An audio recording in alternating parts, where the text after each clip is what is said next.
a realtor, asking if I was the one selling the communal lake house. And that, right there, would be the final insult. One I couldn't ignore. One that meant I wasn't done just yet. The knock came early, just after sunrise, when the mist still hung low over the lake and the dew hadn't yet surrendered to the sun. I opened the door expecting maybe Brett, or possibly the sheriff dropping by for coffee like he sometimes did on slow weekends, but instead I was met with a man in a blue blazer and perfectly polished loafers that looked like they'd never touched gravel. He held a clipboard in one hand and a fake leather briefcase in the other, and he offered me a business card before I even said hello. I didn't take it. I just looked at him, waiting.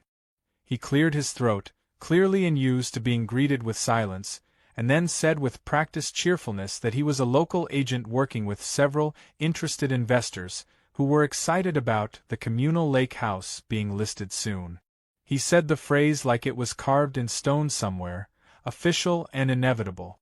I blinked once, then slowly leaned against the doorframe and asked him to repeat himself, just to be sure I hadn't misheard.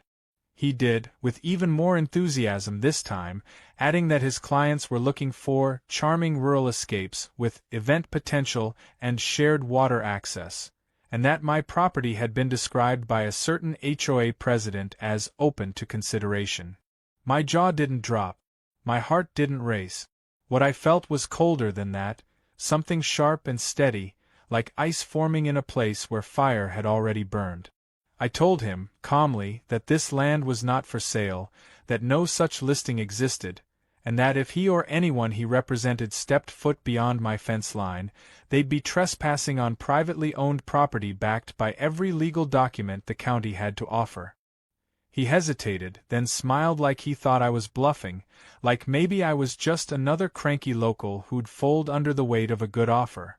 So he reached into his briefcase and pulled out a sheet of paper, an unsigned pre-offer, he called it, with a proposed sale price that might have made someone flinch if they didn't know what piece was worth. I didn't even read it. I took the paper, folded it once, then twice, then slid it back into his briefcase without a word. And then I closed the door. I didn't slam it. I didn't yell. But I locked it, then bolted it, then stood behind it for a long minute just listening. He didn't knock again. I heard his tires crunch down the drive and vanish into the forest road. Then I picked up the phone. Brett answered on the first ring. I told him to come. No explanation needed. Just come. While I waited, I pulled out the folder. The one with everything.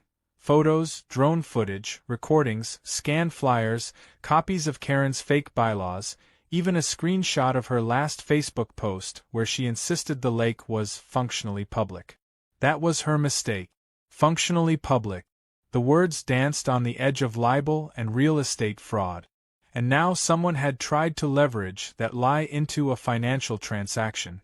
This was no longer a petty turf war. This was criminal. Brett arrived in under an hour, pickup rattling up the drive with a bed full of gear I hadn't even asked for. He took one look at my face and didn't ask questions. He just said, "North Side." I nodded. He grinned. Time for the full package then. For the next 6 hours, we turned the upper ridge and lower woods into a private perimeter the likes of which no amateur wine enthusiast or clipboard-wielding agent could breach unnoticed. Not fences. Karen would have used fences against me in her next Facebook tirade. No, these were layered natural barriers. Stonework and brush stacking that looked organic but funneled foot traffic toward choke points we could monitor. Then came the final step, signage. But not the kind Karen would laugh at and call performative. These were backed by official seal, notarized and laminated, clearly stating in county-approved language that this land was under documented surveillance and that any unauthorized attempt to list, market, photograph, or access it for commercial purposes would result in immediate legal action. Brett even mounted a new motion sensor disguised in the shape of an old owl decoy. That night, I drafted a statement and sent it to every local paper, blog, and Facebook group within 50 miles. Short and factual, my land was not for sale. There was no communal lake house. No HOA had ever existed. and any attempt to solicit investors based on false claims would be considered fraud. I signed it, attached my parcel registration, and I CC'd Karen's email. Then I waited. It didn't take long. By morning, the post had gone viral in local circles. Screenshots bounced around on social media, hashtags popped up mocking the fake HOA, and someone even created a meme of Karen's gala invitation with the caption, "Come for the wine, stay for the lawsuit." I didn't smile when I saw it, but I felt something close. Greg showed up at my gate around noon, sweaty and desperate, carrying a bouquet of wilted grocery store flowers and looking like he hadn't slept in days. He rang the intercom and waited, and when I answered, he said Karen was having a hard time, and that maybe I should consider being the bigger man. I asked him if Karen had told the realtor I was selling. He hesitated. That was enough. I ended the call without another word. But the fire was already spreading. That afternoon, I got a call from the county investigator again. They had interviewed the realtor and traced the listing description back to Karen's HOA welcome packet, which included maps and photographs lifted directly from my website. She hadn't just exaggerated access, she had fabricated features. They were considering fraud charges now. Mail fraud, real estate misrepresentation, unauthorized commercial use of private land. It was snowballing, and I didn't even have to push. But I wasn't done. I called a contact of mine at the local news station. A reporter named Diane who loved human interest stories and had a soft spot for underdog narrative. I told her everything, from the bounce house to the fake survey crew to the realtor at my door. She didn't say much on the phone, but by the next morning, she and a cameraman were at the edge of my driveway. I didn't let them film on my land, but I gave the interview. On record. Clear and quiet and composed. I let the facts speak for themselves. And I handed her a copy of every document. She aired the piece 2 nights later. Karen didn't just lose face, she lost her audience. The clip was brutal in its honesty, but what really sealed her fate was a 10-second segment where the news crew tried to interview her and she slammed the door in their faces, screaming about fake news and persecution. The court of public opinion needed no jury. From that moment forward, the HOA wasn't just disbanded, it was discredited, ridiculed, and forgotten. But I didn't celebrate. Not yet. Because I knew Karen well enough to sense there was one more trick up her sleeve. Something small, petty, personal. People like her don't go down in flames, they go down in sparks, trying to ignite one last fire. And when that final flicker came, it wouldn't be legal or public or grand. It would be quiet, sharp, and meant just for me. So I stayed ready. Not paranoid, just prepared. Because if this war had taught me anything, it was that peace doesn't come when the noise stops. Peace comes when the enemy has nowhere left to turn but silence. The silence, when it finally came, wasn't satisfying. It wasn't peaceful or victorious. It was eerie. The kind of quiet that hums with unfinished business, like the last breath before a storm break. I went 3 whole days without a single intrusion. No guests. No golf carts. No HOA newsletters stuffed into my gate or left fluttering on the road. No unauthorized parties, makeshift stages, or impromptu wellness retreat. Even Greg's usual scowling silhouette behind their upstairs window was missing. It felt like the mountain had exhaled, and for a moment I almost allowed myself to believe it was over. But people like Karen don't vanish. They retreat. They regroup. And when they come back, they don't bring banners or drone selfies. They come low, quiet, surgical. And that's exactly what I found on the 4th morning, tucked into a plastic sleeve and nailed to a pine tree on my property line like some kind of final manifesto. It was a single page, laminated, printed in small block text, and stapled carefully so it didn't curl in the breeze. At the top, it read, "Community Restoration Proposal."